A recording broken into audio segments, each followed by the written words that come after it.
watch. Okay. But so yeah, so there's this concept of what is it? Natura naturans versus natura naturata. I think that's it. It's Latin, right? But it's like natured nature versus nature naturing, and or I think better like an easier way to understand that, maybe assuming that this corrupt the ideas, is basically sort of like a productive nature versus the produced nature, or the nature that is created or caused by that nature. And there's this whole debate within modern Spinoza scholarship about whether or not that is whether or not God is identical to all of nature, or whether he's specifically only identical to naturing nature, and that like produced nature or nature is separate from God, but that's what we are. And then that goes into the whole like pantheism versus panentheism debate. Are we products of God, or are we all part of God in this thing? But so that would be my best guess to what he's sort of getting at here in terms of Spinoza's conceiving of God as resting in him, like himself, or right, this sort of divine productive capacity of an eternal being. Whereas I think Nietzsche has a tendency to deny the unified aspect of that Spinoza wants to present as a divinity, if that makes sense. So that's sort of like the Nietzsche's atheistic corollary to Spinoza's pantheism. There's just nature. Yes. For Nietzsche, yeah. Which there's just nature for Spinoza as well, but then the question is it like is it fitting? This is I feel like this is a terrible way to put it, but it's the way my brain is always tempted to put it. Is it fitting to call nature God? Right? We're all in agreement. Kick the Christians out of the room. We're not talking with them, or the right, any of the theists. Right? Right. This is a discussion amongst our peers. Is it fitting to call nature God? That's right. We all agree nature is nature, and that's all there is. But is it fitting to call it God? And I guess like what's at stake in that question is perhaps something that Nietzsche's getting at here. I don't know. I kind of want to reread it now so that I mentioned I was reading or listening to this podcast here. This has been a couple of weeks ago now, so I can't remember it that well. And it was not a super deep podcast. It was a guy who just spends an hour or two talking about various philosophers, and he was talking about Spinoza and the origin of how he got to the point of saying nature and God are the same. And it was basically just from, I mean, you would probably know, but it was basically just from a matter of definition. It was like, it's something like that God is that of which nothing can be predicated, or something like that. And that the only thing that would fit that definition would be the all or the totality. And since that's also what we call God, then that ends up being the same thing. So it wasn't very, I don't know, it didn't strike me as terribly profound, at least that interpretation. It just sounded like, well, what else are you going to call it? I mean, if there's anything you could call God, it would be the totality of everything. And we're going to call that God. But I guess that's different from, like some traditional views, we just got finished reading Kierkegaard in one of my classes where, it's really clear that he thinks that God and the creation are very distinct. They're very, very distinct. So I'm not sure what someone like that more traditional view would say to Spinoza, who says, no, the totality of all it is we must call that God. I mean, is that essentially correct? Yeah, that is my basic understanding. So apparently the ethics is sort of written in the Euclidean proofs, right? So he starts off by giving us some axioms, and then on the basis of those axioms, then he reaches all of these various conclusions. And one of them is that Spinoza basically demonstrates that there is So right, we're working with this old timey conception of compared to us now, this conception of substance, right? And there's the general argument either that there are lots of different substances, or maybe if you're a Cartesian, there are two substances, or I guess you could that would also be true for maybe like Platonist. I don't know if that would be quite true for Aristotle. Now that I'm thinking about it.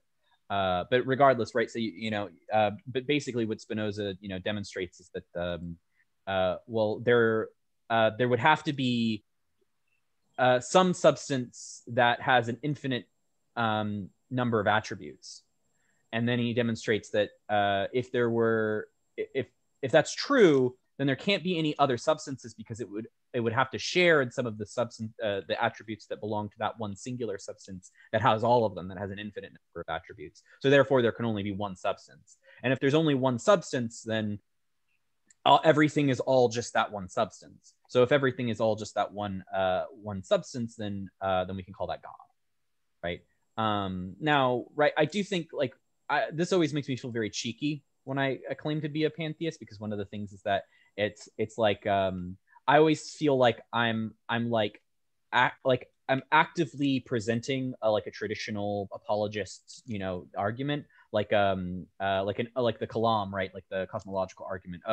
There must be an unmoved mover, and then I go, yes, there must be an unmoved mover. Everything is the unmoved mover. So therefore, right there, no, that's true. This is a valid argument for the existence of God. It's just that God happens to be everything. So it does become a matter of what do you mean by God? And it's worth pointing out that the way that got interpreted at the time by a lot of people was that Spinoza's position was basically atheism. It's kind of been it was sort of with the birth of Romanticism, apparently. That's what I'm learning with the history of it. The people that because it's definitely if you are a hostile reader, if you're like a Christian and you're reading Spinoza, then it just sounds like what he's presenting is atheism, because he's denying, for instance, that God is personal, that you can pray to him, that there's you have any capacity to sway his will, that he can care about you in the same way that you can care about God. I mean, one of the things that Spinoza is really on about is sort of joyous love found in the contemplation of nature, effectively. But it can't be reciprocated. God can't love you back, because God is everything. And there will always be these sort of contrasting forces. It's not a God isn't of one mind in that sense. So yeah, if you're a Christian, if you're Kierkegaard, you're probably just going to sit there and say Spinozism is atheism. It is a weird sort of quasi, I would say, sort of a romantic quasi mystical interpretation of Spinoza to say that his position is distinct from atheism in a meaningful way. Which is, I'd adhere to that. I do think that there's an important distinction between atheism and pantheism in the Spinoza sense. But and I think that might be kind of what Nietzsche's getting at here, in a certain sort of way. I had a class in when I was at St. John's on I forgot what it is, Spinoza's political treatise, theological, political something. I think it's the theologico-political treatise, I think is the name of it. Yeah, and the guy who taught that was fairly clear in his view that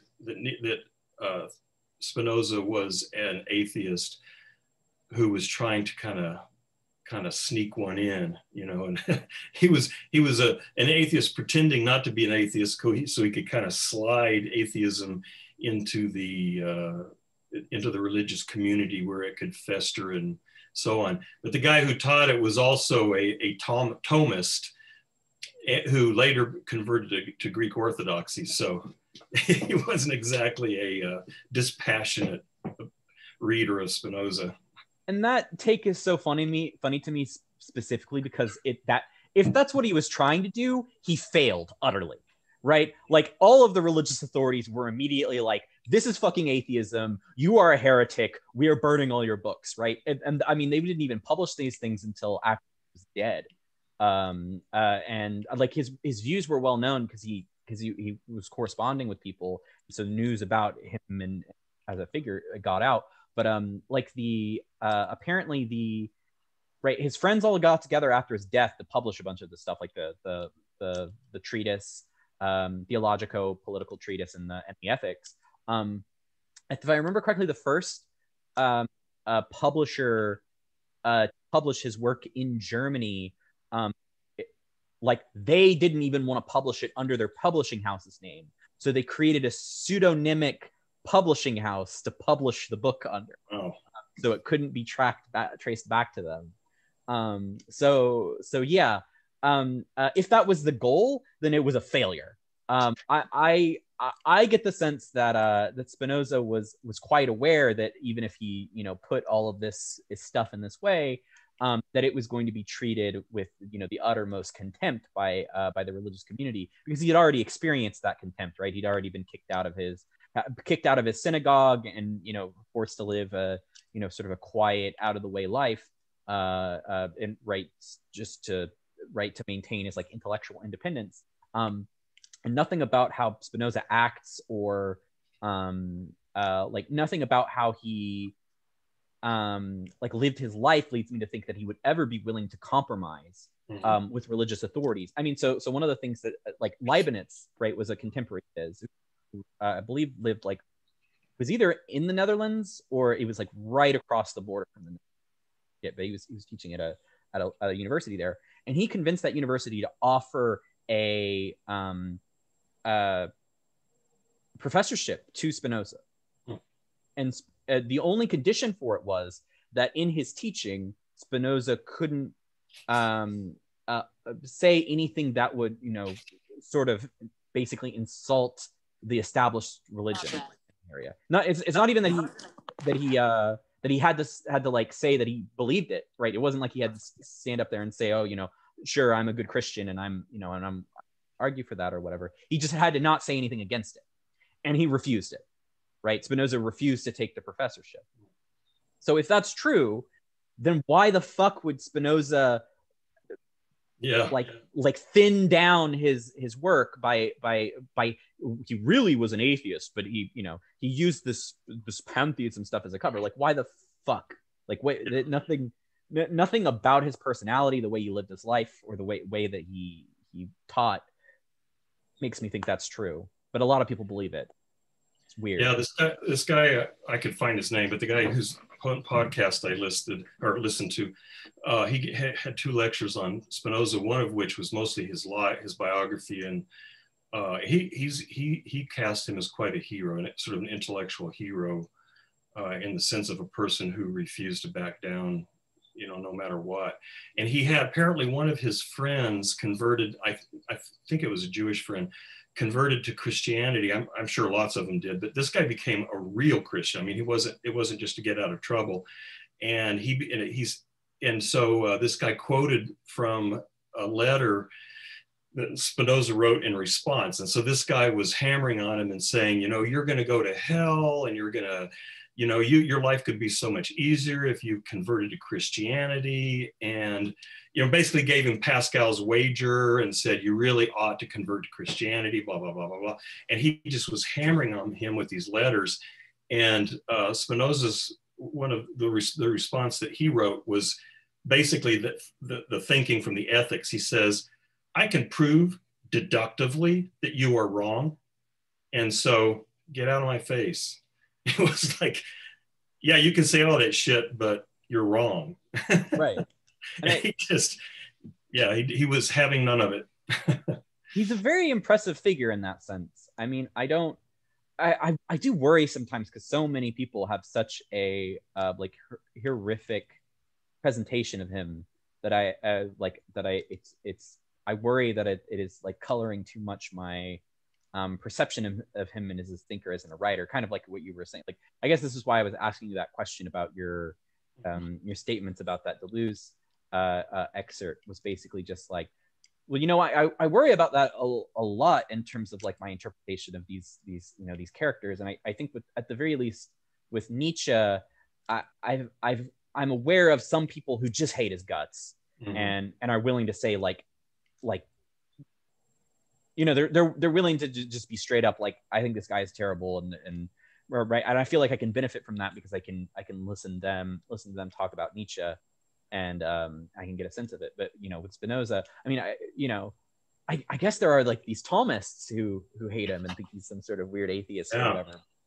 Well, there's this whole school of thought, and I forgot that. I mean, there was this weird current that was floating around at St. John's, and I think it's linked to one of the Strausses. Like, was there a Strauss at the University of Chicago years ago? I don't. But anyway, I heard it called Straussianism. But there was this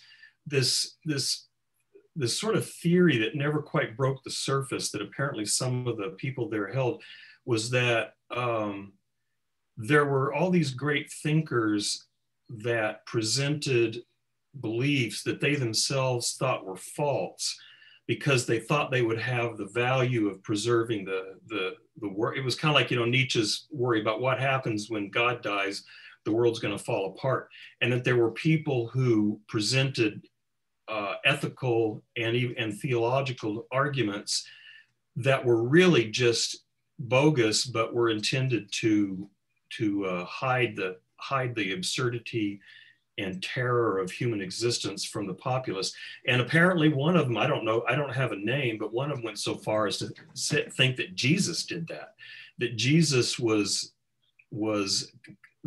consciously aware that he was making this shit up, but that he was making it up in order to preserve humanity, because he didn't think if humanity really understood what was up, that they would survive. It was kind of like, existentialism gone rogue or something. But and apparently, so I think this guy's interpretation of Spinoza, I think, was kind of linked into that whole world, that there were these people that were knowingly presenting these false doctrines of morality and spirituality in an attempt to preserve the world. Right. I mean, it almost sounds backwards of what I had said earlier, but anyway. Right.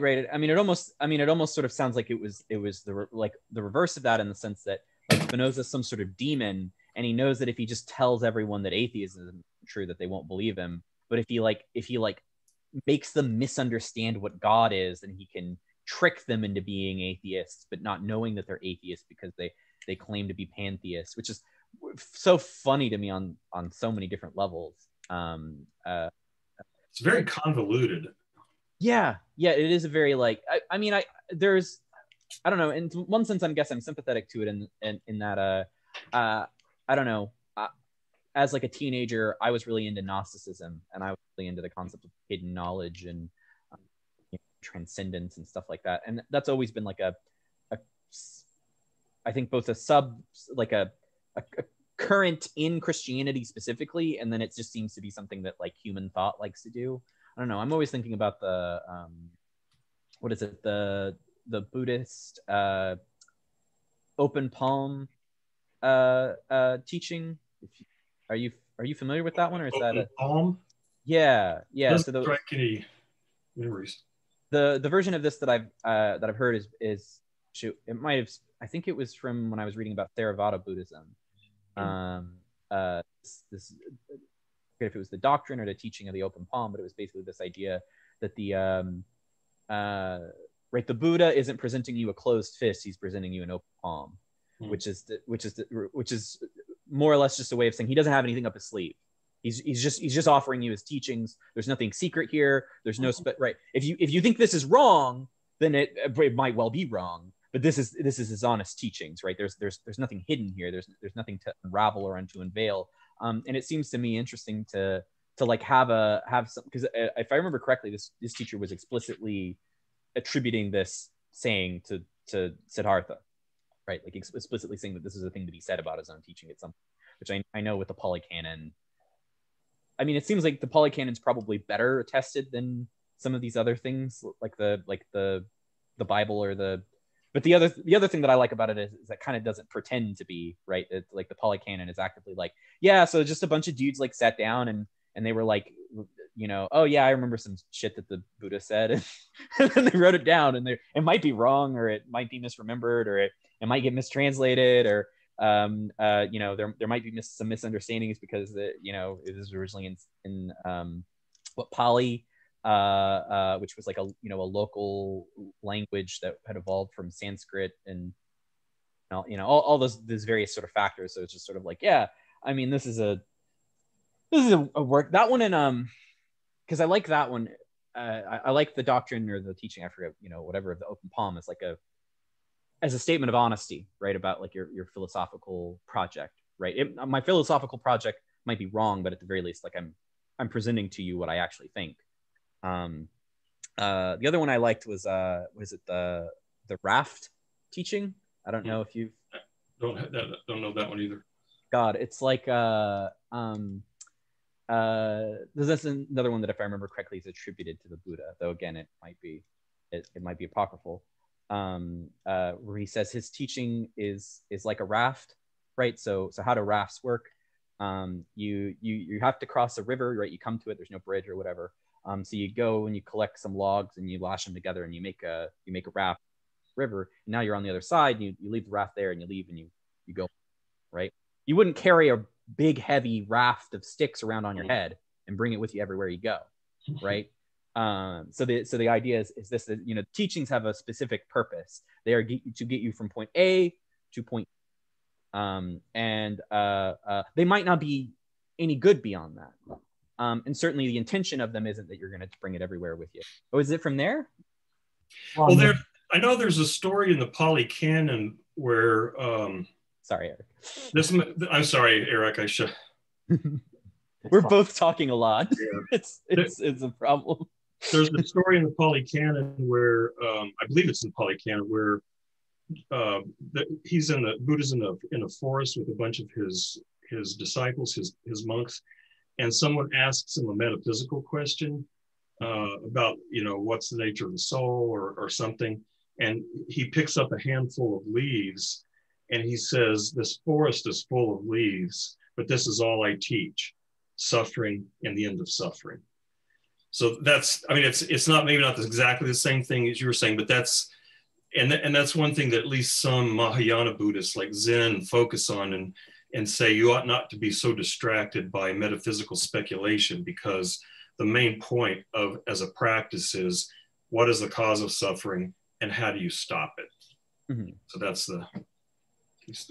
So I'm sorry, Eric. Oh no, I was just pointing it out because I don't know if you've read this book. If you haven't, I highly recommend it. It's a quick read, but it's a good book. There's a ferryman. He learns from a ferryman and then he becomes a ferryman, and just that raft construction is an important part. I think of the last third of the book.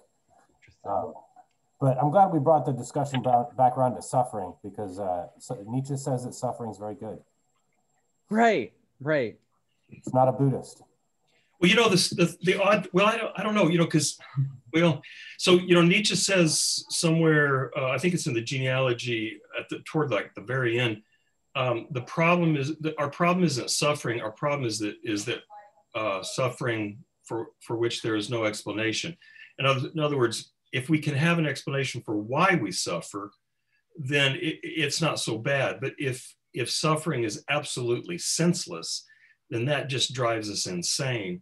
And so, and then he does, so I actually one way I think about Nietzsche relative to Buddhism is, at least in some regards, they have the same diagnosis, but they have very different prescriptions, so yeah, there's all this suffering and that makes life sometimes seem intolerable. Now, what are we going to do about that? And I see them as proposing so I guess in that sense, like you said, he's like, Nietzsche's like, pain is sometimes a good thing. When I like, because there's the, we probably talked about this before, actually, now that I'm thinking about it, but the whole section from Zarathustra where he visits this guy who kind of seems like he is essentially teaching Buddhism. He's like, this guy's a master of sleeping, and if I wanted to sleep, I'd listen to his teachings. I'm not very interested in sleeping, but he's very good at it, and if that's what you're into, then kind of go for it, right? And so in that sense, I take Nietzsche as not even just like agreeing with the prescription of Buddhism, but to say even that their solution works in the way that it works. He's not interested in the way that it works, but it works in the way that it works. And which is, I find to be kind of the strongest positive take I can give to a lot of things, right? I can sit here and be like, well, I just don't think that I guess to bring this back around to politics, that Bernie Sanders or AOC, it doesn't quite seem like their ideas work in the way that they say that they work. I wish that they did. I still don't know if I'd fully be on board with them, or if I'd want something more radical. I'd probably want more radical, but I don't know. Maybe that was a weird example to use. Now Eric is making eyes, and I'm concerned. I don't know what Bernie and AOC's ideas are, except for to sell out. So I just couldn't follow that train of thought very far. I mean, that was more or less the point that I was making. Is it's like, well, it seems like their strategy here is we sell out, and then the Democratic Party gives us some of what we want, and right, and that doesn't appear to work, right? I wish it did. I wish there was some sort of interesting sort of compromise world where Bernie Sanders and AOC support the Democratic Party, and then out of, I don't know, their happy, joyous beneficence, the Democratic Party goes, okay, you helped us out, I guess we'll do like Medicare for all now or something. But it doesn't appear to work like that. So I feel like that's high praise coming from Nietzsche to say, this works in the way that it claims to work. It does what it says on the tin. Well, I've quoted this several times, and I think it's in the genealogy somewhere where Nietzsche says there are these two kinds of people who see in suffering an objection to life, and people who experience suffering as an objection to life, and those who experience suffering as a stimulus to life. And he counts himself in the second category. Maybe he would say those folks who experience suffering as an objection to life, maybe they ought to become Buddhists. I mean, maybe he would say that. I think he also would associate those folk with the herd, and would say that is a vitiating, that vitiates the human spirit. But I frankly, one of my responses to Nietzsche is, I don't think he thinks any of us is pure strong individual or herd animal anymore, but I think I'm more herd animal than I am strong individual. And so, I'm like, I read Nietzsche as personally having, placing a much higher value on these strong individuals who experience suffering as this stimulus to life, and it makes me, what doesn't kill me makes me stronger. I don't seem to be one of those people. And so if I was to follow what I thought might be his prescriptions for a strong individual, it may just drive me into, to death. So, when I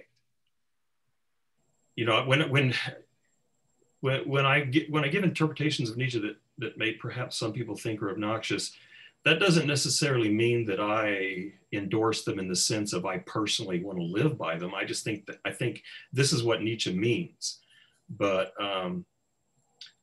I don't think I'm one of those guys, and so I'm proud. That's one reason I'm proud. I mean, he would say, well, I guess you're one of those herd animals because you're attracted to Buddhism. And I would say, yeah, so that's the way it is.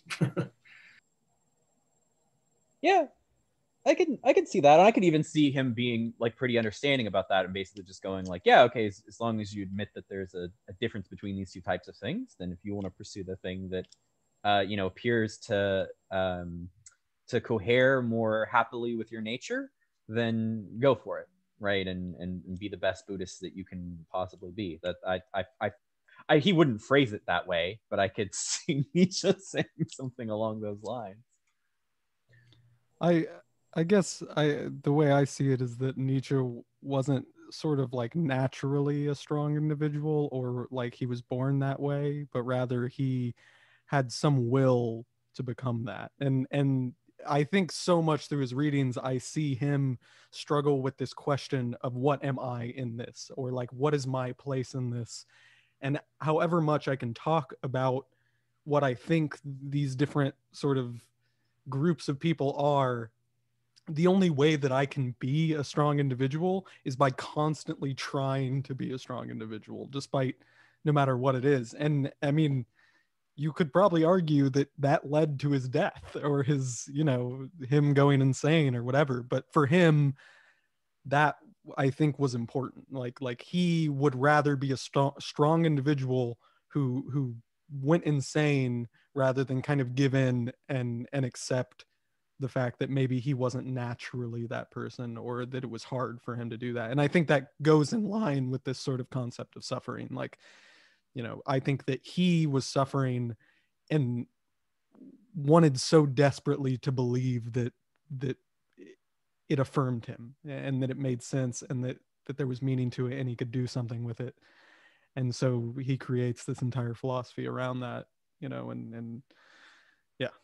And always directs these questions towards strong individuals rather than saying that he is one himself. You know, it's like, yeah. Well, I think that will is what makes a person a strong individual for Nietzsche, because, you know, he himself was very sickly, physically, at least, maybe mentally too. But so I think it is will that it, again, in my view, this sort of single, or at least a coherent will. But when, you know, like personally, like what I find attractive about Buddhism is exactly when he says, I teach suffering and the end of suffering. And so that's why I say, I don't think, you know, like my personal, you know, not that I do much, I mean, not that I'm very consistent about acting on it, but my personal quest would be more to bring an end to that suffering. Whereas I think Nietzsche would say, you can harness that suffering. You can harness the energy and the force of that suffering and forge from that fire great, you know, creativity. You can have a creative response to that. Whereas I find myself just wanting it to end. And, you know, like he describes somewhere in Beyond Good and Evil, he describes a guy whose internal, or it's either a guy or the type of person whose internal state is just this constant battle of competing values and drives and instincts. And he just wants this war to stop. You know, his greatest desire is to reach peace. And, you know, like all these places where he says, you know, war, not peace. Well, you know, whether it means that in a literal physical sense or not, I don't know, but it seems like he does mean that in an internal sense, that, you know, if you can harness the power of this, of all these internal forces, that can, I think what he's saying is that can serve as kind of a creative engine and dynamo that can give birth to great creative projects. Whereas myself, I just want it to stop. And so I think that's where, you know, the big difference between, you know, finding it as a stimulus to life and finding it as an objection to life. I kind of just want that war to stop. I mean, what I find attractive about Buddhism is at least in Zen, the practices aim exactly to reaching a state of mind where you can feel these things and you can just let them go and let them pass through you and let them move through you. I experience pain. I experience, and I will feel the full force of that pain. And then I will experience pleasure, and I'll experience the full force of that pleasure. But I don't try to nurture and hold on to any of those things, because that's what brings suffering. You know, at least in the Zen Buddhist views, the suffering comes when I try to either push the pain away or try to hang on to the pleasure. That's where the suffering comes.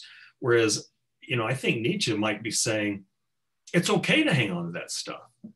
And because it can, in fact, again, you can use it like you know, like imagine you know, someone forging some kind of sword out of steel. You know, you can use it as the fire from which you hammer out this sword of creativity.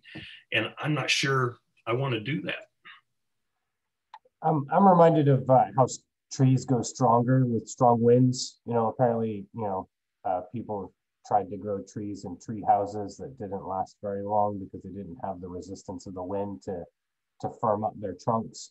And I mean, yeah, having read Nietzsche years ago and kind of gleaning this idea out, it's definitely been in the back of my mind. I've definitely, I don't know, I agree with you, Ned. I think all of us are, in between herd, animal, and strong-willed, person. But I try whenever, it's conscious in my head to think of myself as aspiring to the strong will, like facing the suffering, facing the pain. Um, and if you ever watch me play soccer, I'm maybe not like the most talented, technically gifted player on the field. I'm average in that respect, but you can see that I'm not afraid of pain, and that really does help. Like it really does help me, like help the team. So I can see like just just embracing these trials, embracing resistance as part of what makes me grow and become stronger. It's been an operant idea for a long time, but I've been thinking recently. I don't know that Nietzsche makes a proper qualification here, because I want to say when it comes to myself, I'm willing, and it's my choice. I'm willing to put myself in dangerous situations or uncomfortable situations or painful situations in order to make myself grow. But is it okay to point to other people's suffering and say, well, actually, you should just come to terms with it. In fact, you should embrace it. I mean, especially like, I want to say especially with Nietzsche's strong emphasis on the individual, and then now his kind of like, well, suffering is great. It to me lends itself to like a very bougie kind of I don't care about the poor kind of mentality. Um, I yeah. know this is that's like an explicit criticism that I've heard Dr. Lewis make of Buddhism when I've sat down and I was talking to her about it with respect to my thesis, and right, and she was basically just like, yeah, I mean, it seems like Buddhism is very amenable to takeover or like a capture by the capitalists and bourgeois technocrats to basically just go like, no, you're suffering. That's just part of life. Yeah, now fold your legs, sit down, and meditate for 5 hours a day or whatever, so that you can be ready to go back to the Amazon warehouse in a few hours.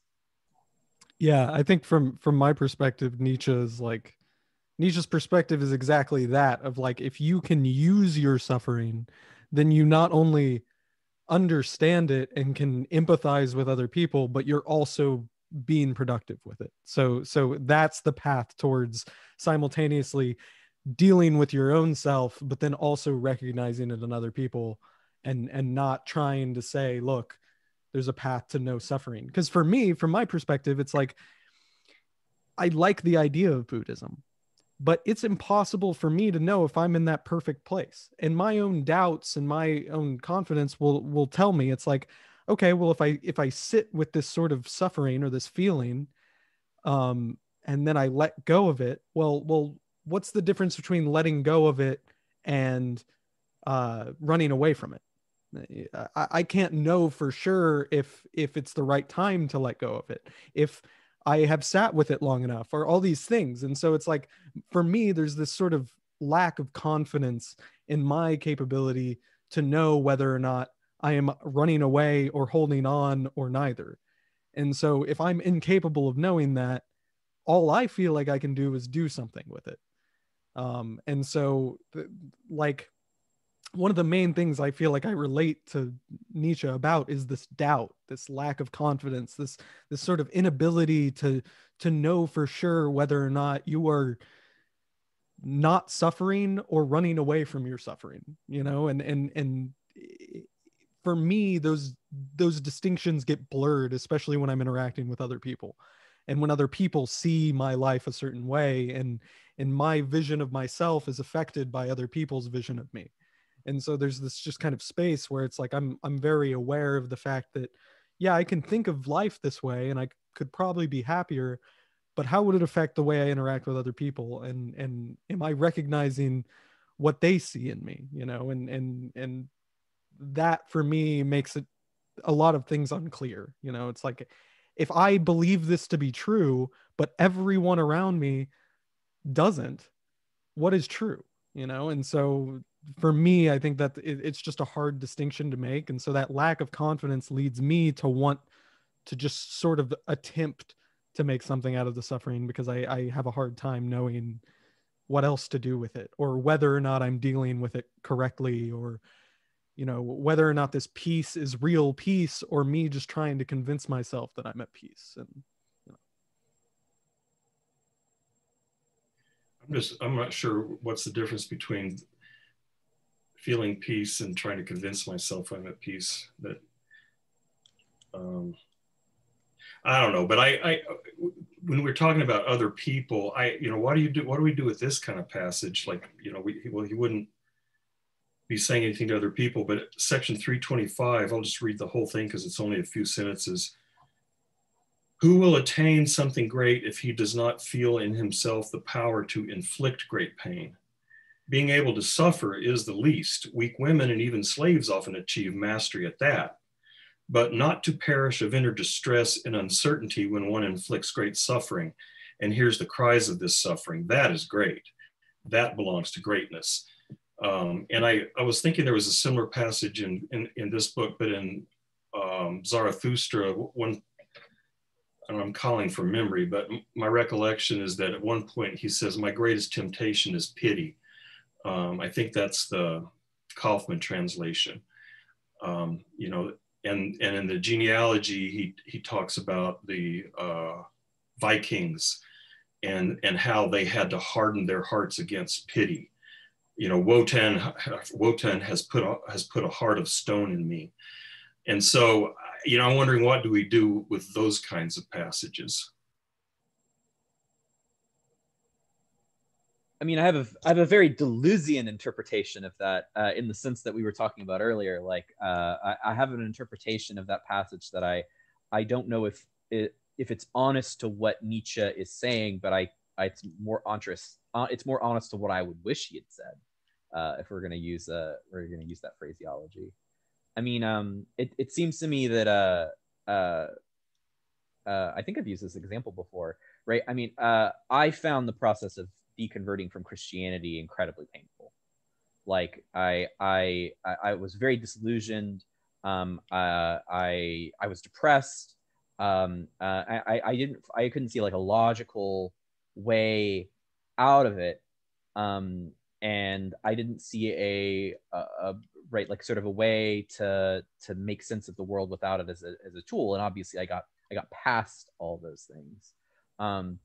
And in certain ways, like, I don't know, I've felt pity at moments where I've criticized my students in ways that I thought like maybe kicked at the heart of what their essential beliefs and views of the world were, where I went like, I mean, is that true? And they went, oh, fuck.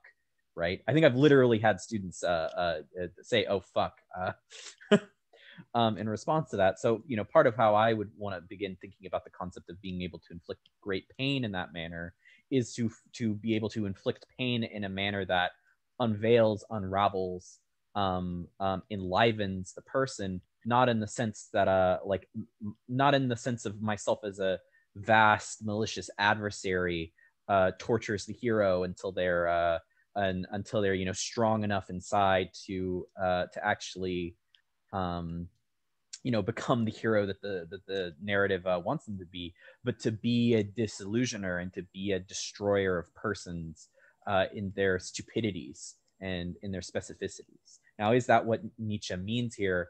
I mean, certainly, like, I think I could countenance the argument that it isn't what he means here, that he, or that if that is what he means, he doesn't just mean that, he also means the literal violence of the Vikings and torture and murder and killing, but maybe also this disillusioning and this destroying false images and false selves.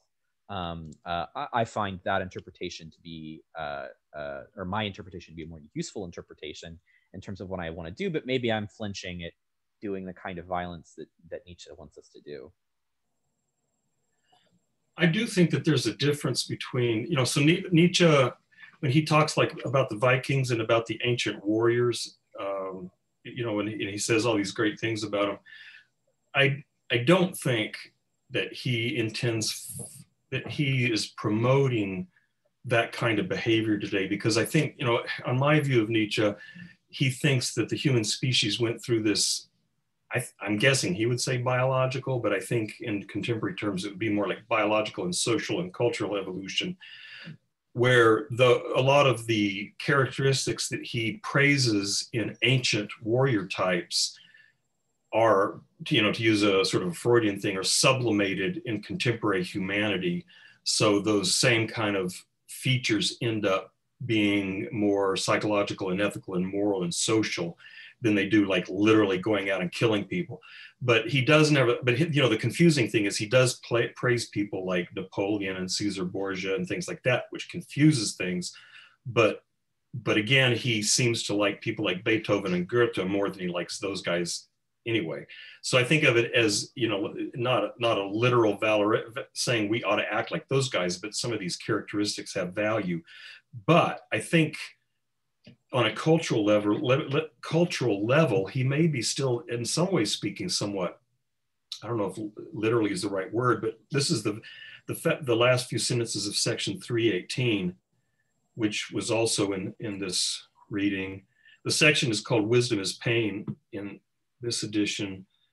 The first sentence is, there is as much wisdom in pain as in pleasure. Like pleasure, pain is one of the prime species preserving forces.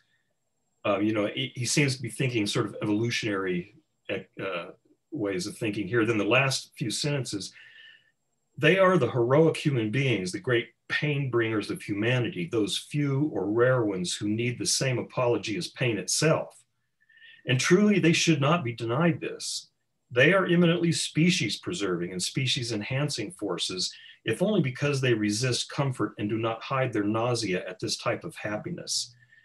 And so there seems to be, you know, that put together with that 325 makes me think at least he believes that there are certain people who bring a certain kind of pain to bear in society, and that can be a good thing because it has an effect not only just on the individual, but it has an effect on the culture and society. Now, what exactly does he mean by pain there? I don't know. I mean, I want to resist, again, the idea that he's talking about Napoleon trying to conquer Europe or Alexander the Great. Maybe, I don't know. I mean, I want to resist that. Maybe he is. I don't know. That seems more plausible to me. I mean, you can call Napoleon a tyrant and say he was guilty of war crimes, but in the long run, he, you know, solidified the Westphalian system or something. You know what I mean? When I first read that, my thought went to psychopaths. You know, like people who just deliberately inflict pain and even get like they don't experience pain and pleasure the same way we do. Things, you know, they sometimes get pleasure out of other people's pains and things like that. And so I started going there. I don't think that Nietzsche's fully going there. I don't think he's looking at a psychopath and going, oh, what a stand-up human being. Everybody should, you know, more people should be like you. But just his description almost brought me there and, you know, kind of had to repel. I was going to say to Sean's interpretation, I want to say when you dispel illusions, it's a liberating act.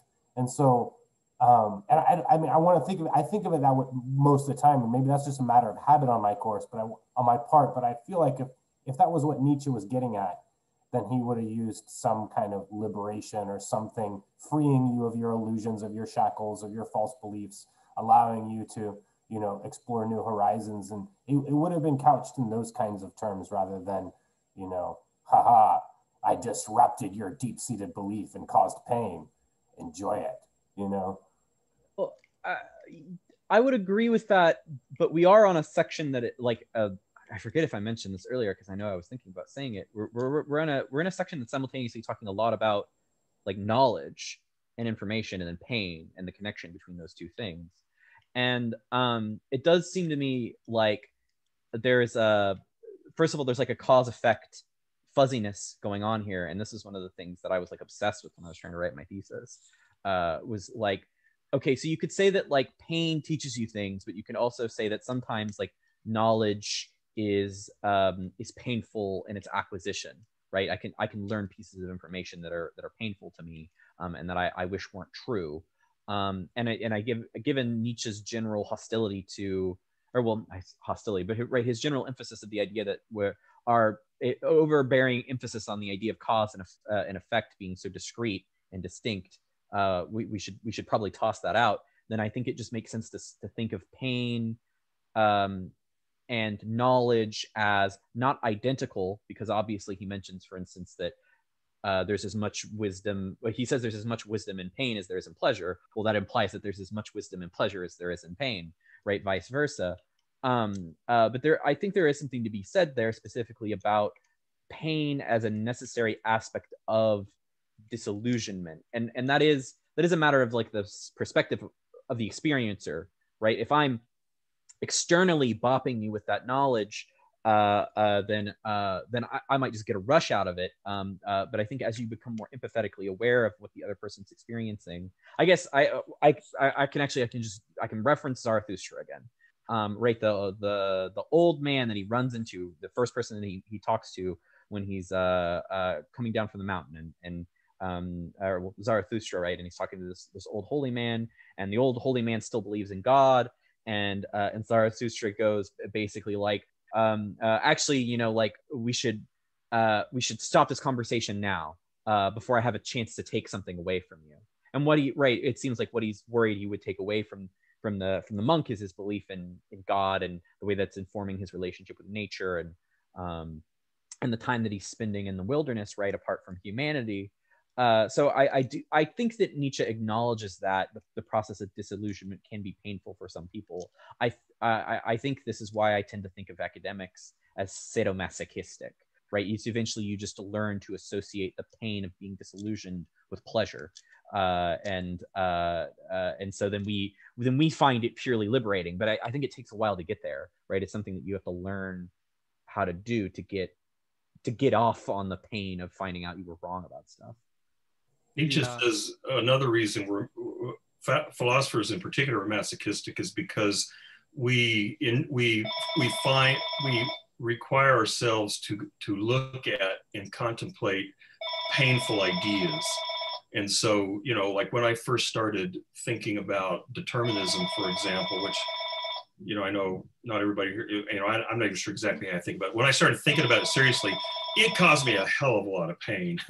And, or, you know, Sean, like your experience, I had a similar experience. I grew up fundamentalist Christian, and it took me 2 or 3 decades to kind of get out of that transition. And it was really painful. But I think, you know, I think that's one of the ways, I mean, when he says, you know, philosophers are kind of into pain, because who else just sits there and contemplates these ideas that are so hard to think about?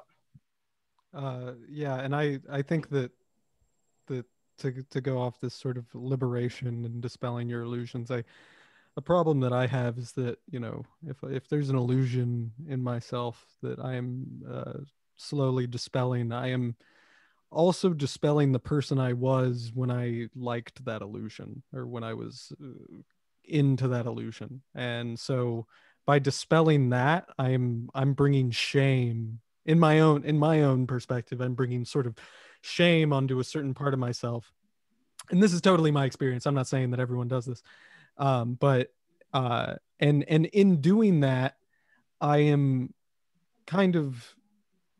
I'm limiting myself, I think, in some sense, because then I'm going to go to every other possible belief and see it as sort of inadequate, and see my association with that belief as being inadequate. And so I think there is real value to be found in those illusions. And that's sort of the myth thing, you know, creating these myths for ourselves, finding value in it, but not totally falling to it.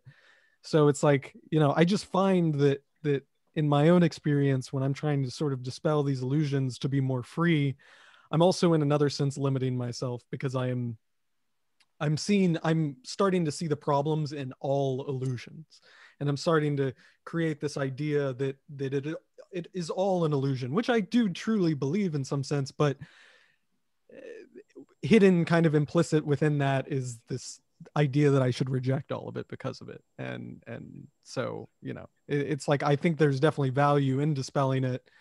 But yeah, I mean, that liberation can be painful, and to see everything, or to sort of break, you know, from something sort of holding your hand and guiding you through life, and to break from that and see everything in front of you and all these directions you can go. That's it. Although it should be freeing, it often is not, because then we don't know what direction to go, and we don't know how to sort of interact with our own freedom.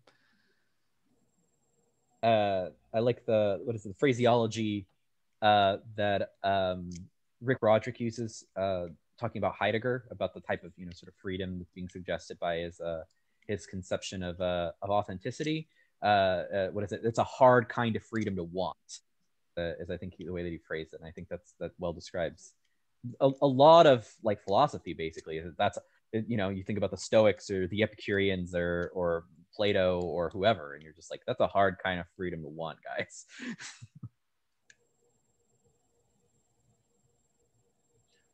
I wanted to read it. Oh, go ahead, Chase. Go ahead. Yay. Yeah, so I think especially what Travis, you're just saying, or just the whole thing with connecting pain with some kind of learning process that Sean was pointing out. Yeah, in section 307,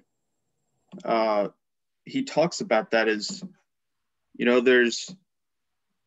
we have these former truths that we get rid of, in the same way that we get rid of our old persons, that we're kind of this, multiplicity, and we change. And as we change, we no longer need those truths. Those truths were useful at that point, maybe, but they're no longer now.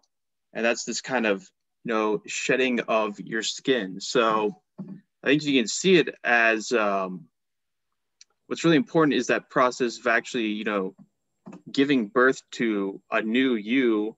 Then you don't have to necessarily judge yourself from the perspective of a former self and think that, I have to judge myself in relation to those former truths that I've strayed from the path and whatnot. I don't think it needs to be that way. And you can see that, in the sense that, I was, so foolish back then. Like, I used to believe all this new age bullshit. Like, wow, so dumb. But it was really useful at that time. Some of it was very, very useful. It got me through high school and whatnot. And high school can be rough. It's only like quasi true, basically. But anyways, so I think there's an aspect to that where he is saying that, pain is this necessary part of just transformation and being someone that lives in time and has to undergo all these things. But yeah, I think there's also definitely a kind of individual aspect to all of it, in the sense that he's saying that, different people have different ways that it's going to be useful to them. He talks about the difference between the Epicurean and the Stoic kind of temperament, to show that, yeah, I think some people are very sensitive, some people aren't, some people live in different ages, some people live in ages that are cruel and, full of, already all this physical suffering. Other people live in ages that are very placid and just full of just no excitement, nothing at all, no novelty. And I think you're going to need different responses for all those cases. So, but either way, I think, it's just like birth itself. It involves some kind of pain. It's something that's, in a sense, awful, but yet that's basically this kind of the cost of being able to transmute anything into something new, which is the condition for there being anything at all, really. And I think the other thing that he's sort of hinting at is to kind of go back to, like Buddhism and, the Four Noble Truths and all this. And, the first noble truth is life is suffering or thirst or whatnot. So this is very similar to the way that he deals with Schopenhauer, in that he doesn't actually disagree with Schopenhauer's pessimism in fact, he disagrees with the response to it, that we should negate life and, you know, revoke the will and all these things. That's what he disagrees with. And I think he would make the same kind of case with Buddhism, at least how he understood it, which was from Schopenhauer, very much so. And it could be argued that Schopenhauer and therefore Nietzsche did not really understand the plurality of Buddhism. Because I think even Buddhism would say, okay, what's the best way to, you know, deal with suffering, to end suffering? Why not make creative use of suffering that you can't get rid of? In the sense of, say it's some kind of physical suffering or whatever, like the Nietzsche had. I think a good Buddhist, whatever the hell that means, would say, okay, let's make good use of this thing that we can't necessarily get rid of. What can we do with this? But but then suffering that is not necessary, this is kind of this extraneous thing that's caused by, say, some kind of stupid thinking patterns in your own mind that you invent for yourself. I think both Nietzsche and Buddhism would see that as basically stupid and unnecessary. So I think Nietzsche and Buddhism could synthesize somewhat to a degree if taken from that perspective, in the sense of, unnecessary suffering that can't be turned into anything, that doesn't really help. But, you know, there's a way of being able to take the necessary suffering that just happens in life and still be able to say, this is okay, I can still live with this. And, you know, I can even understand this as something necessary, and that gives me this additional strength to be able to actually get through it.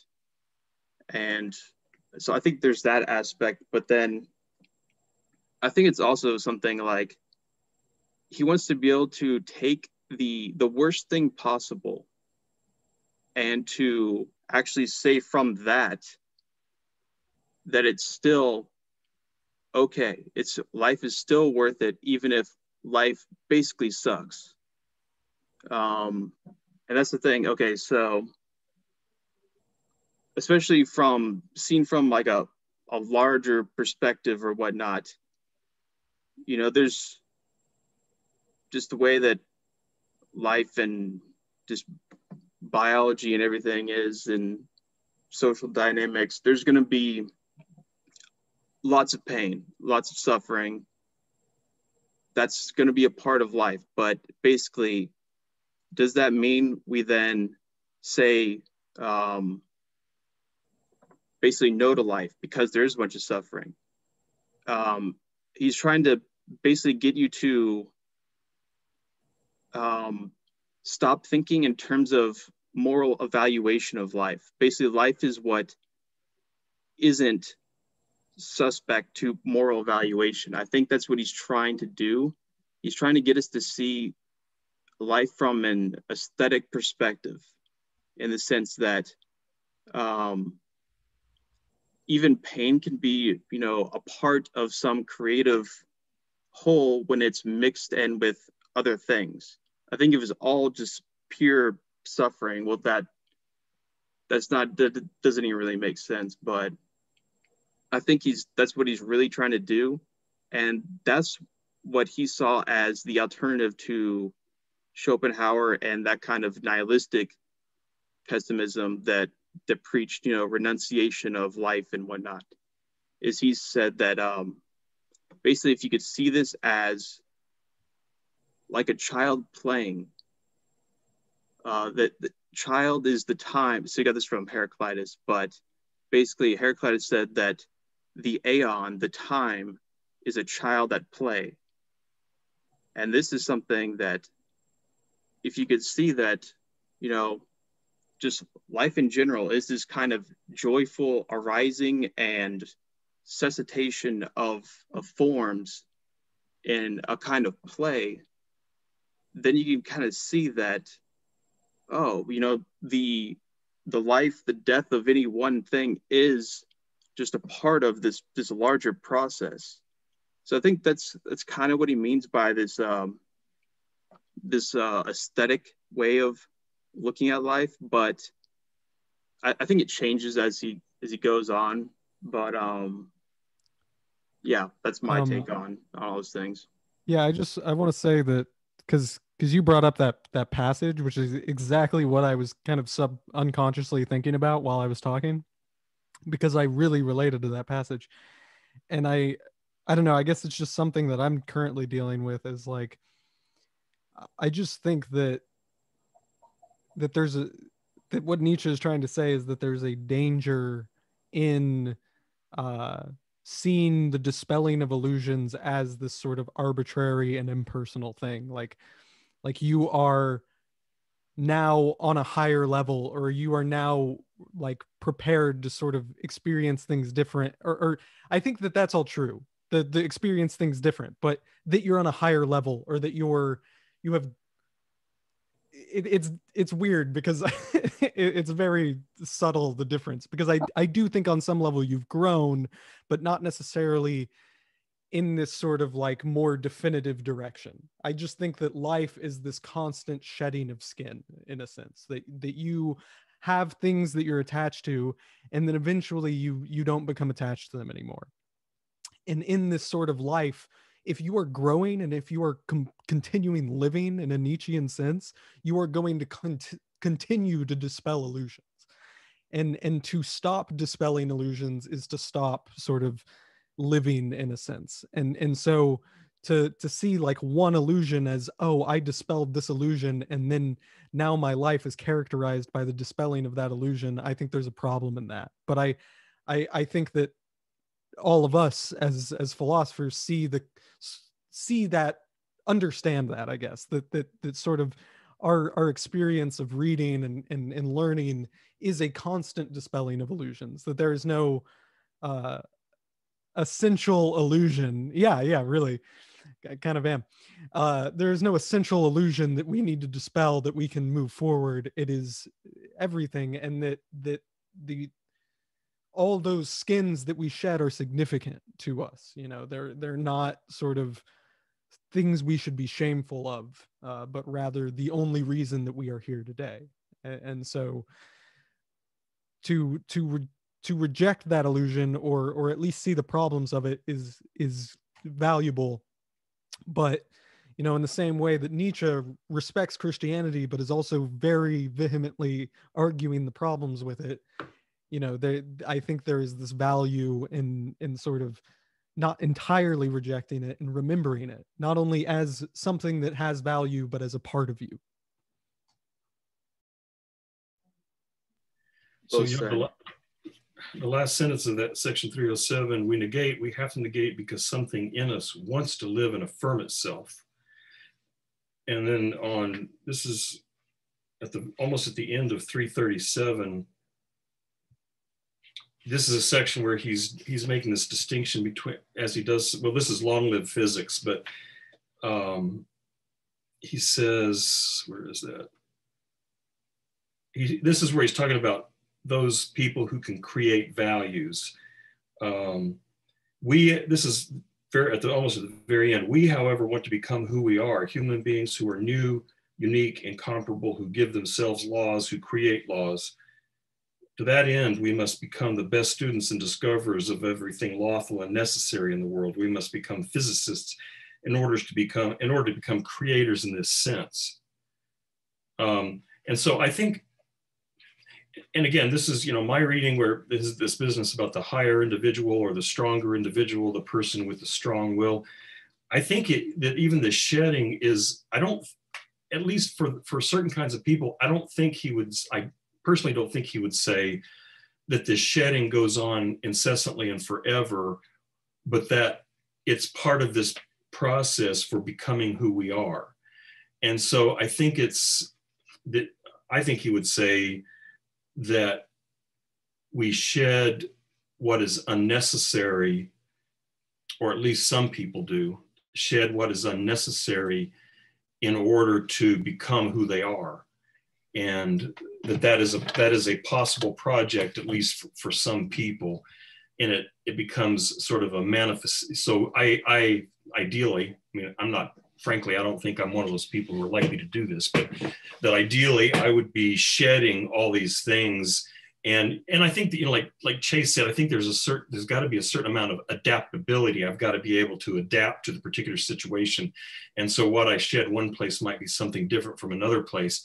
But underneath that, I think he would say there is something that I am, or something that I am becoming. And that part of this project is, I mean, because, he talks about self-creation, but it's sometimes within just a few sections of talking about self-creation, he's talking like this, long live physics. We have to find out what is necessary in the world. And so I think, to some degree, this notion of self-creation is more about shedding those things that are not you, so that what is more you can emerge. And actually, a lesson again I took from something you said again, Travis, like 2 or 3 weeks ago, rather than being a process of trying to figure out what I am and analyze myself, it may be more a process of responding. I mean, I hesitate to use this word, but responding authentically to situations, so that what I am emerges through that process. So that maybe the process of self-creation is allowing myself to become what I really am. And one of the things that he seems to be worried about in a number of books is that the herd culture wants to repress authentic individuality and creativity, because it has a vested interest in keeping everybody exactly the same. And so part of what he talks about, the people, the herd culture imposes a bad conscience on people who feel different and who feel creative and who feel unusual. And he's, part of his project seems to be to release people from that bad conscience and say, you don't need to feel bad about that. It's okay to be who you are. It's okay to shed those parts of you that aren't really you, so that you can allow. And so, because he doesn't say, like, think about and meditate and decide who you are. It sounds like it's more of a process of becoming, like something's emerging through responding in an authentic way to the world. And yeah, and what I'd say to that is I guess my problem with that conception, although I largely agree with it, maybe the one aspect of it that I kind of disagree with is that, well, if you say that was unnecessary, or an unnecessary part of you that you're shedding off, well, it was necessary to get you to where you are. So there's this aspect of it that is very important. And in fact, the rejection of it might be the more important thing, but that still means it has value, and so I guess I just have this problem with calling it unnecessary, when if it never existed, you would have never known that you would reject it, which wouldn't have led you to get where you are. So I guess, and I don't think that that's necessarily what you're saying, Nevitt, but I think there is, when I hear it, there's kind of this implicit thing of like, oh, well, that's gone. It's over. It was unnecessary. I've moved on. But, there is something to the fact that it is what led you to this point. And to totally reject it as unnecessary is to ignore the fact that it led you here. I think you're right. And I think that's a good correction to my characterization, because I think that is much more consistent with what he's saying, not only about personal transformation, but about, like, when he talks about, like you or somebody said, he really hates on Christianity a lot, but then he also it seems to say that, you know, on my reading, you would not have poets and philosophers and artists if you didn't have those nasty, mean priests who are so full of resentment. If you didn't have those guys, you would have never had creative individuals. And so I think you're right to point that out.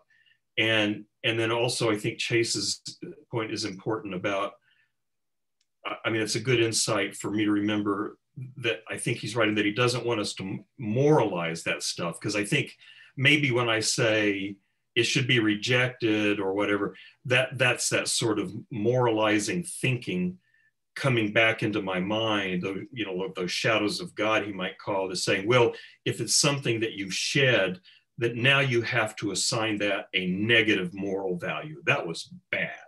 But like you said, that's probably not the way he wants us to think. And he wants us to realize that it was actually necessary. So yeah, I think that's all good, a good correction to what I was saying.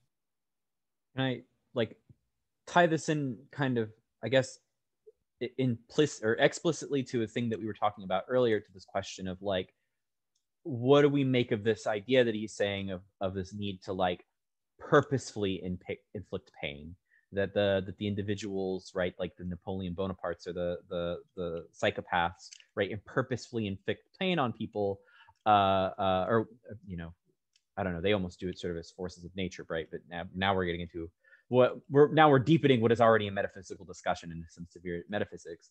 But I guess this is the question that I think we're sort of left to ask, right? Is Nietzsche can say, okay, well, as essentially as a historical matter, the pain of Christianity, the pain of a sort of slave morality, was necessary for humanity to reach the state that it has, right? So we can say that there's been this this deterministic necessity at the very least, that okay, well, there's a history of events where there was this religion, Judaism, and there was this guy Christ, and he existed within the Roman Empire, and blah blah blah stuff happens. And right, it's like that meme where it's the small domino, and then it goes up and up and up and up into the bigger dominoes, until eventually it knocks over the giant one, and the giant one obviously being me, sitting there being in pain, questioning these beliefs that I was raised with, right? Which I guess is a much smaller domino, come to think of it, but whatever.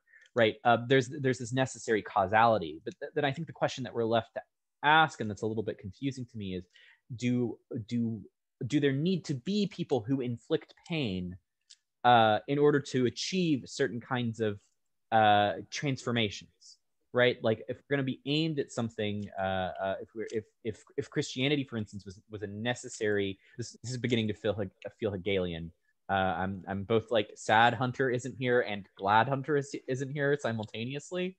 Were you about to bring up Hunter, Chase? No, but I was thinking of Hegel earlier because I was up till 7 a.m. reading Hegel. So, but yeah, sorry, continue. Excellent choices. I guess this is I mean, this is a worry that I have, right? Is that I guess maybe I'm tempted out of pity to say that that people have already caused enough pain. There's already been enough sort of pain in the world. And then, as I've indicated to Eric, it's not even clear to me that I actually believe that. When I say that, well, I'm certainly seems to be interested in inflicting pain upon my students in certain ways, like disillusioning them of their current beliefs. I'm even God, this is being recorded, but I'm going to say I'm even perhaps happy to inflict more direct pains upon certain individuals of, let's say, significant amounts of wealth and power in our country. I'd be willing to be a little bit more direct in the pain that I'm willing to put upon them, to teach certain people certain kinds of lessons. And then I'll add the disclaimer: in Minecraft, just in Minecraft, not in real life, just in Minecraft. But so nevertheless, like, what pains need to be caused? Part of what I'm tempted to say is something like this. I think Jeff Bezos has personally caused me quite a bit of pain, in the sense that I worked at an Amazon fulfillment center, and God damn it, if that hasn't affected aspects of my life, including my political views. In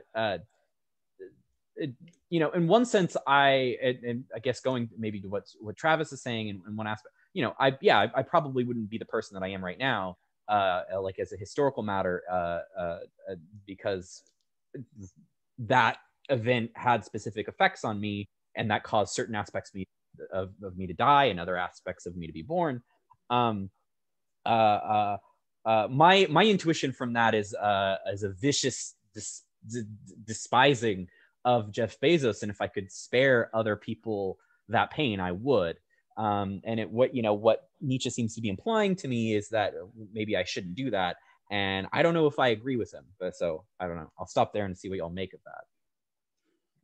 Okay, so one thing this reminded me of is, so Deleuze talks about this in his Nietzsche book, and he kind of makes it more explicit, but it's based off of the second book of the genealogy of morals, where there's basically this kind of process of training, of enculturation, that involves basically having to inflict pain so that people will form a memory and a kind of conscience that can go along with that memory so that they can plan and do things.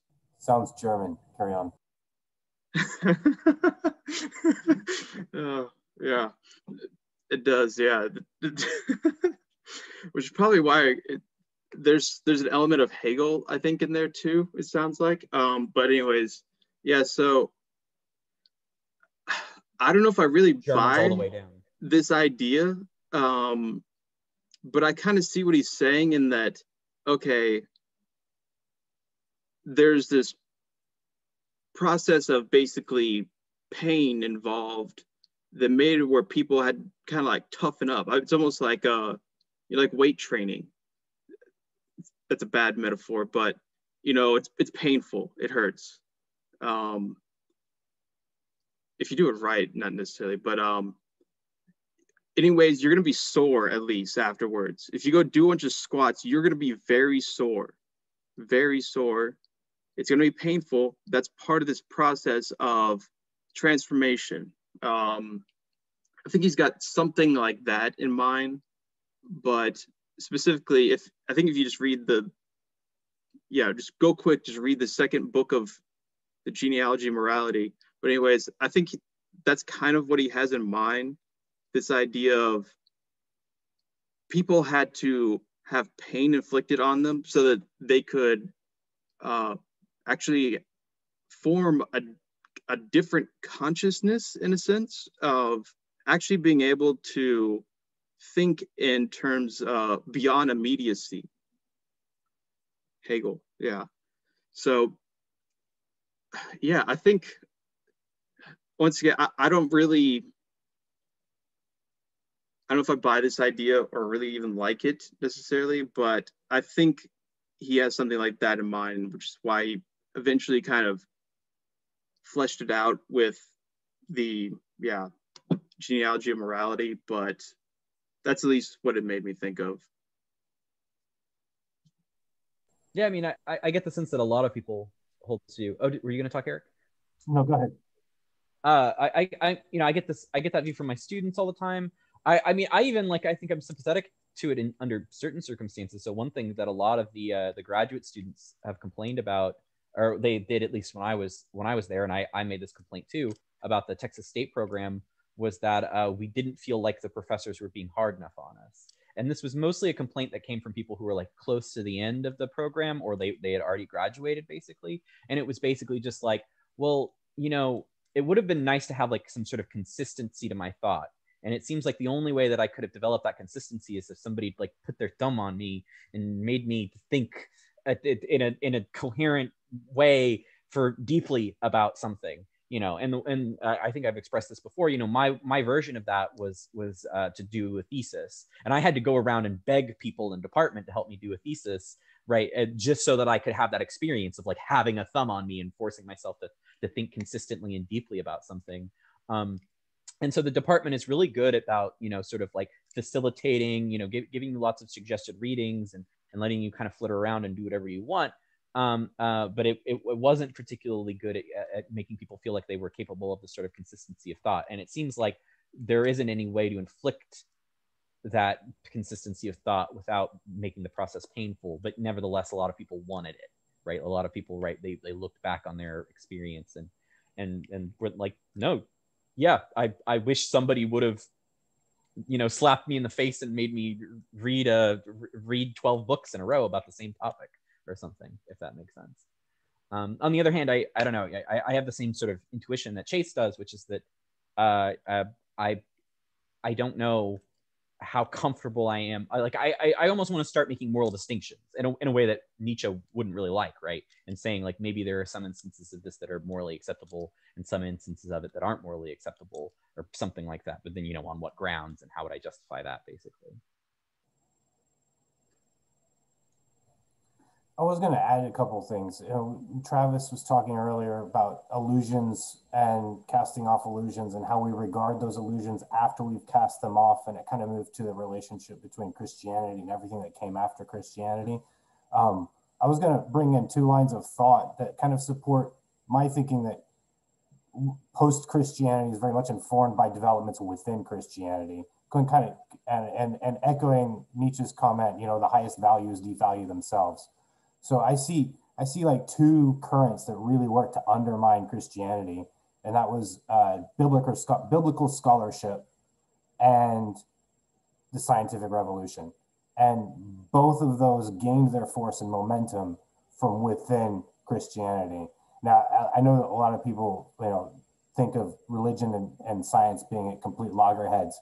And so how could that possibly be? I've got plenty of answers for you. I can point you to a historian who's done a lot of good work on this, but there's you know, there were a lot of stages that took us from the ancient vision of the world to the modern vision of the world. And one of the primary stages was the disenchantment of the world. Weber talks a lot about the disenchantment of the world, and that's a product of Protestant theology.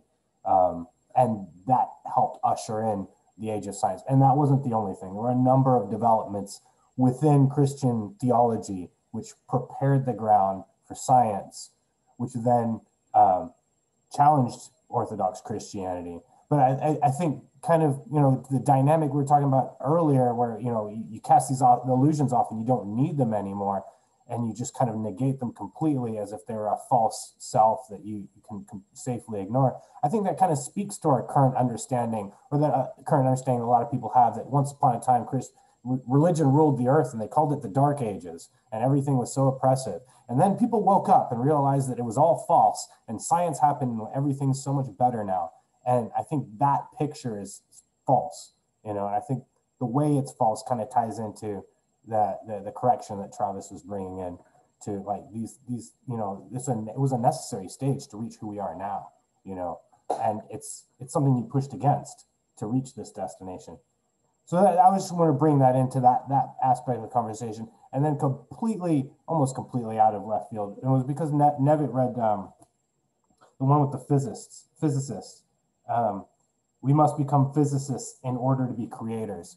Okay, this particularly, when I was reading it earlier today, this sang to me, and it sang to me because, in the wrong way probably. I'm doing some research in nonviolence on nuclear disarmament, but also I was looking into Hiroshima and the atrocity of Hiroshima. And I was thinking last night in my head, you know, it was about Hiroshima and the precedent it set and how dangerous it is. But the phrase that came to my mind was, who gave us the sponge to wipe up the horizon? You know, like, you know, have we become gods ourselves? You know, kind of echoing Oppenheimer. And now here this line about become physicists in order to be creators. I know that's not what he said. I know that's not what he meant, but it's a happy accident that, you know, it came across that line while this train of thought was recent. Dare I say synchronicity? Right. We'll go with the Jungian reference there. Yeah, that line about physics I think is interesting. So to give it my kind of what a tortured rendition or whatnot. So physics comes from physis, the Greek, which Nietzsche would have known for nature, but it specifically has to do with principles kind of internal principles of growth, essentially, that something has its generative power in itself.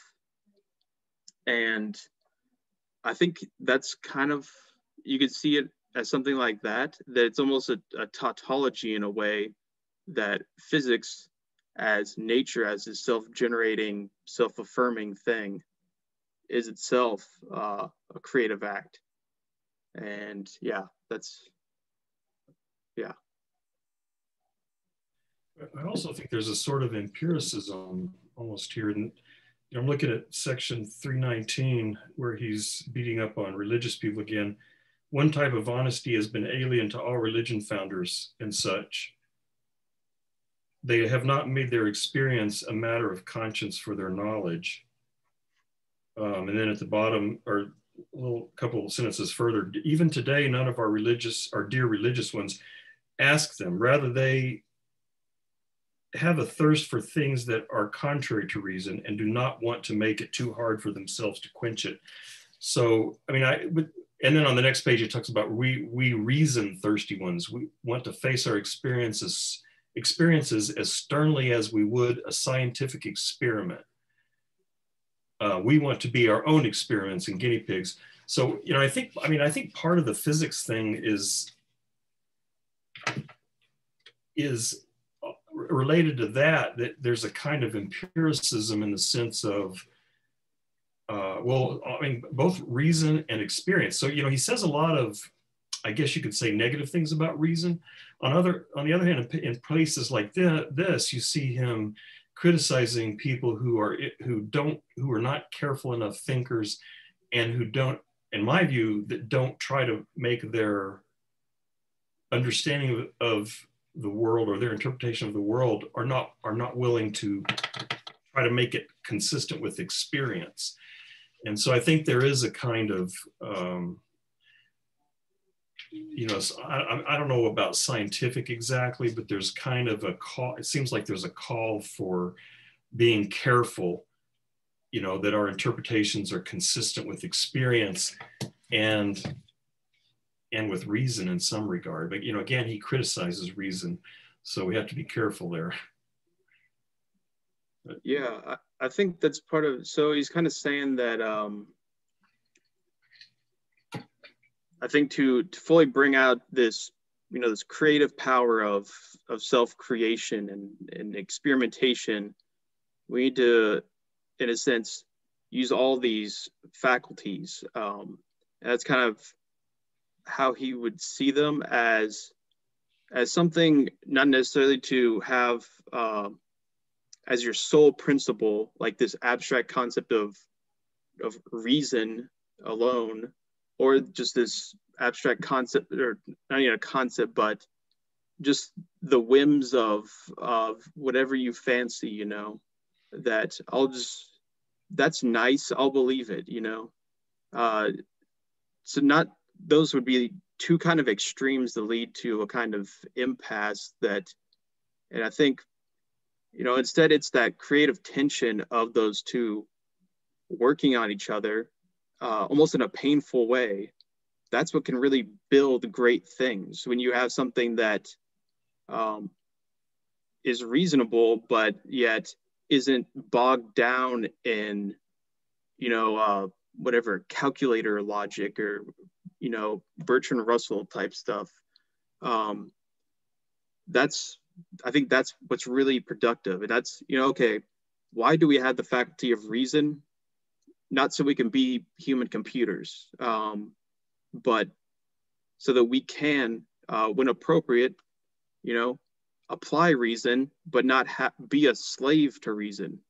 In the same way, we probably shouldn't be just this completely irrational slave to passion either. So I'm thinking David Hume's terms, but yeah. So I think this is almost like I guess that's kind of a Hegelian thing too. It's like this balance or synthesis, you know, yeah.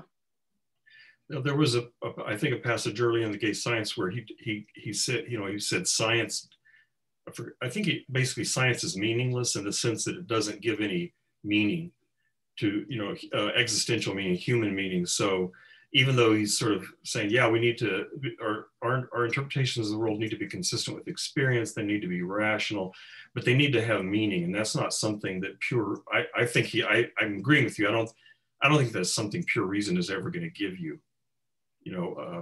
You're never going to find a purpose for life or a reason to live just by using reason.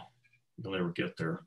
Yeah, it's kind of like facts too. Like the people that worship facts, like, okay, like at times attention to facts, very important.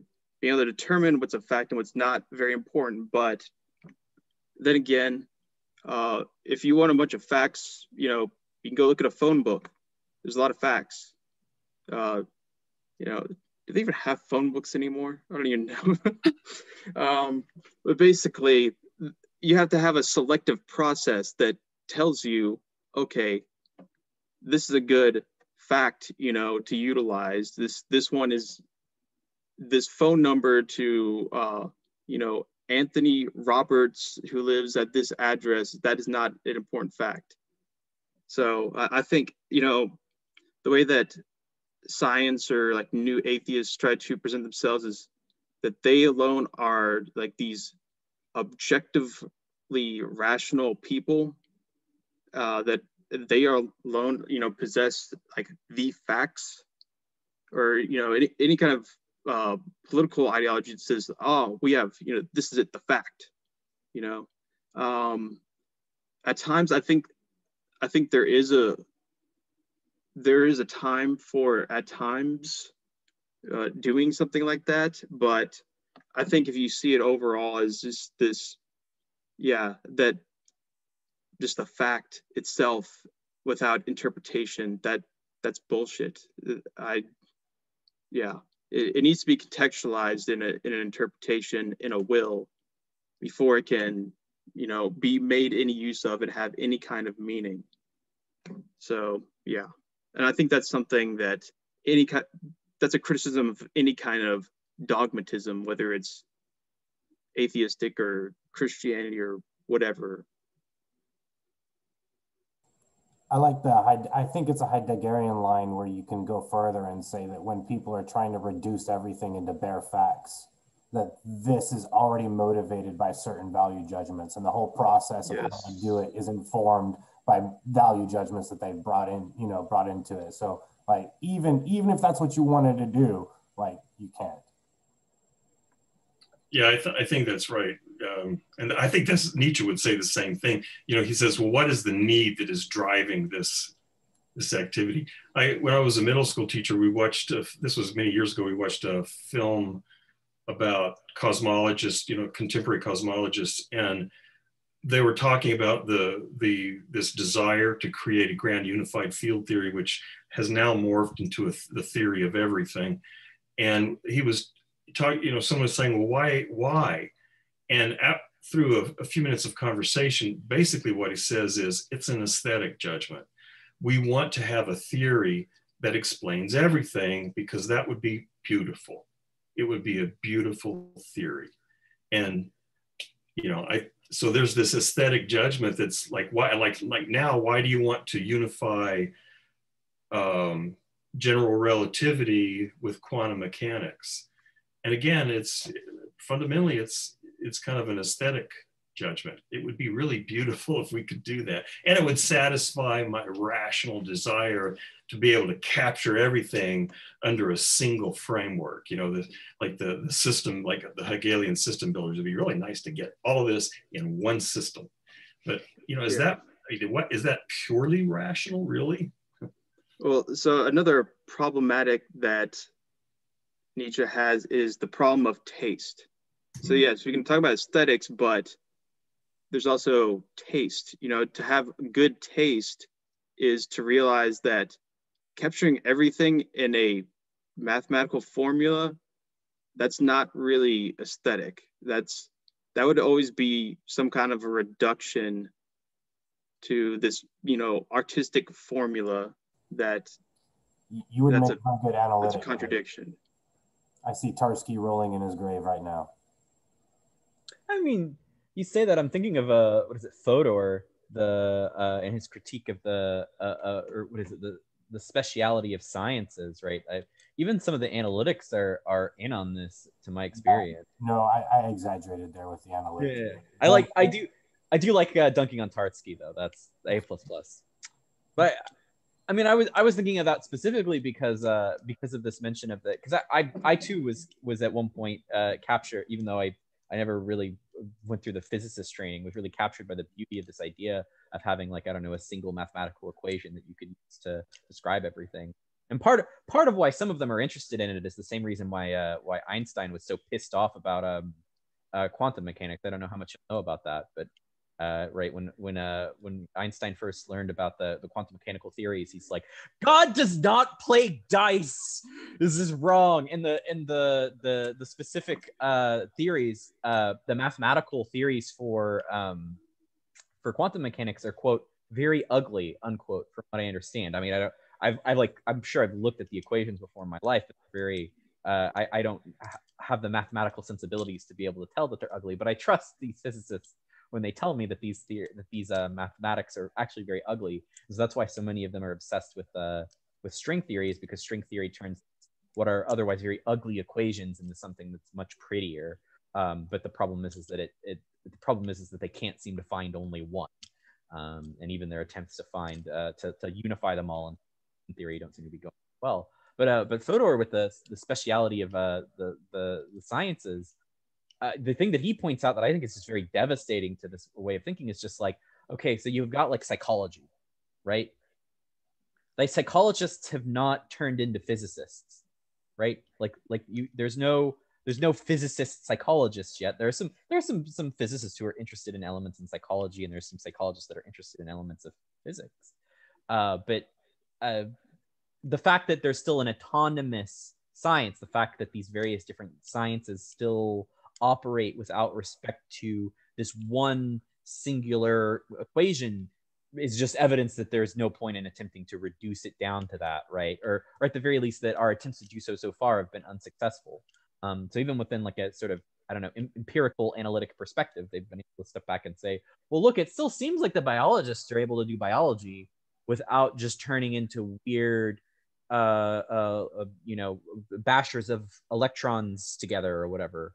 So that kind of seems like there's reason to think that the sciences don't just telescope all into string theory or whatever. That makes a lot of sense to me, that each one is kind of creating a plane of composition as like an artwork, and then to try to reduce one just to like the smallest one in this atomistic kind of assumption, that's bad aesthetics, in my opinion. I don't know. What was I going to say? Oh yeah, it responds to Einstein's thing about, God doesn't play dice. I think Heraclitus and Nietzsche, to some extent, would say that's all God does. God is the game of dice playing. That's what it is. Yeah. Hyper chaos. Nietzsche, I've forgotten what passage in the Gay Science actually is something like praising the beauty of chance. He's like, woohoo, chance. Kind of love chance. Yeah, and that's also, so chance is also, what the eternal return is an affirmation of chance too. So those are intimately connected. That idea of, so chance is also, because I was just looking through the Deleuze book earlier, he says that chance is basically what determines the force, really. So, which is also the will. So it's basically the chance just happens to be, why a will wills this, and why a force is doing this, expressing this will. That's also the element of chance right there. And so affirming that will is also affirming basically the eternal return, in the sense that that's how things come about, is wills will, and they keep willing, and they keep returning to will and becoming, and it's all connected, man. Yeah, basically that's it. But chance, the roll of the dice, affirming that that's what it is. Yeah. So Einstein's wrong. And he lost the debate against Bergson. Have you read that book? I haven't. There's a debate between him and Bergson? Oh yeah, you didn't know that? Yeah. Is it like, so actually yeah, they debated time. When was that? It was like the 20s, I think. There's a book about that. Yeah. That was The written just physicist and the philosopher. Yeah. I kind of Yeah, she's the woman who wrote it is a historian of an intellectual historian and does something else too. And she just recently wrote another book that we looked. I can't remember what it was. I don't have a copy of it. It was sounded really fascinating. But yes, Carol, I can't remember. You can look it up. Like what'd you say it was? The physicist and the philosopher? Yeah. So I watched a YouTube video by this guy who does a bunch of stuff with Whitehead and process philosophy, and he was basically, it was about Bergson, Einstein, and Whitehead and all their kind of encounters with each other, and how Whitehead was actually kind of mediating this Bergson-Einstein thing by trying to tell each other that they each had something to teach each other, that Bergson was being too dismissive of Einstein and vice versa. And that's basically what it seems like, is that they seem to have not understood each other, was the problem with their debate. That Bergson somewhat didn't understand relativity, and to a certain extent he did. He was like a good mathematician himself, but not as good as Whitehead. Whitehead was like an insanely brilliant mathematician, which is why his ideas are so weird. But then Einstein just completely didn't get what Bergson was saying, because it's so different. What Bergson is talking about with the intuition of inner time and whatnot, just couldn't understand it. He just saw it as like irrationalism, like Bertrand Russell. Yeah, he was a bitch, by the way. Well, I had my second COVID shot, and I don't feel sick yet, so I'm hopeful. I've heard. Oh yeah, it's supposed to. I think I've heard. It may be hard now. The day after or something. Oh, great! Thank you. Yeah, I was like thinking about not telling you that, because that may be like a placebo effect, so now you'll get sick. Totally. Goddamn. Okay, it's my fault. Malicious placebo there. But yeah. Oh, you got. Is that? Did you get 2 shots, or is that the Johnson? Johnson & Johnson one. Oh, yeah. So you're done. Yeah. God, they pulled it. I forget if I told you all this or not. They pulled it the day I was supposed to get my J&J shot. Yeah. He pulled it. It was the day after I got mine. Yeah. if they had offered me, I would. I mean, if I had already gotten the Pfizer, but even after that announcement, if they had offered me the Johnson & Johnson, I would have taken it. I mean, the probability of getting a blood clot is like it's less than 1 in a million. So well, that's assuming, because this is the thing, right? This is all based on one study, and they haven't even determined causality. So it might be way higher than that, or it might literally not cause blood clots, and it might have just been a statistical anomaly. We don't know. Yeah, I mean, apparently that's one of the things they're trying to do is figure out if there are more cases and if there's a stronger correlation. But yeah. Well, it's almost 7:30. Yeah, we've been chatting for a bit now. I suppose we did start like basically 30 minutes late because we were waiting on either a Chase or a Hunter to appear. Yeah. Or a Travis. Oh, I'm sorry. Yeah, I didn't basically start reading until like an hour before or so, and then my lovely mother gave me like a massive like dinner like right at 5, and I was just like, oh, okay, I have to eat this first. Yeah. And it took like 30 minutes, and then I had to lay down and give attention to my cat. These are all very important things. I'm not blaming you specifically. I'm angry at all three of you collectively that it took so long for at least one of you to show up. Does that make sense? Yeah. Well, Hunter didn't even show up at all. Yeah. I'm tempted to I'm going to ask a question and then say we should all go home and not talk about it. I'm wondering how Sean and maybe Eric feel about the the failed effort to unionize Amazon, because I didn't know Sean had worked at Amazon, and then Eric has certain, shall we say, left of center political proclivities.